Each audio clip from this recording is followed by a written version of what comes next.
디브시파이드에서 앙와이 교정을 활용할 수가 있죠. 특히 디브시파이드에서는 앙와이 교정을 많이 활용하는데요. 그때 보통 평테이블에서 활용하기도 합니다만 평테이블에서 활용할 때 어려운 부분들이 많이 있죠. 마스터하는데. 그럴 경우 드롭 테이블을 활용할 수가 있습니다. 그래서 오늘은 평테이블에서 활용하는 방법과 드롭 테이블을 활용하는 방법 두 가지를 소개하도록 하겠습니다. 먼저 평테이블을 활용하는 방법을 소개하도록 하겠습니다.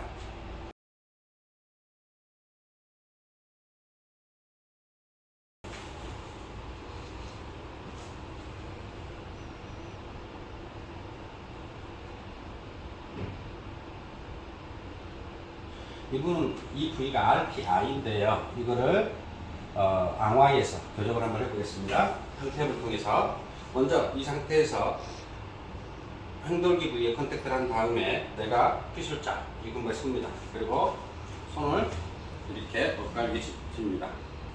그 다음에 이 상태에서 손을 댄 다음에 높여가죠.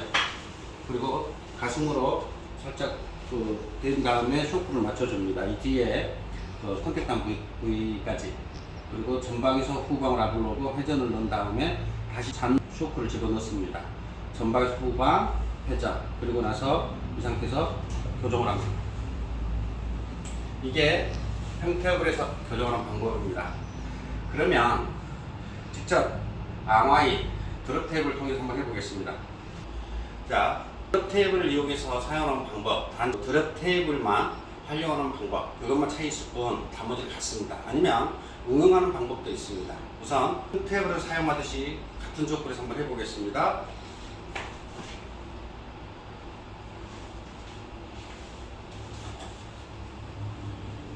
이 상태에서 전방 후방 쇼크를 똑같이 매깁니다. 그리고 나서 잔 쇼크 낸 다음에 이 상태에서 교정을 하게 되죠. 다시 한번 해보겠습니다. 이 상태 전방 후방 회전, 잔 쇼크 한 번 더 매긴 다음에 가슴으로 교정을 하는 거죠.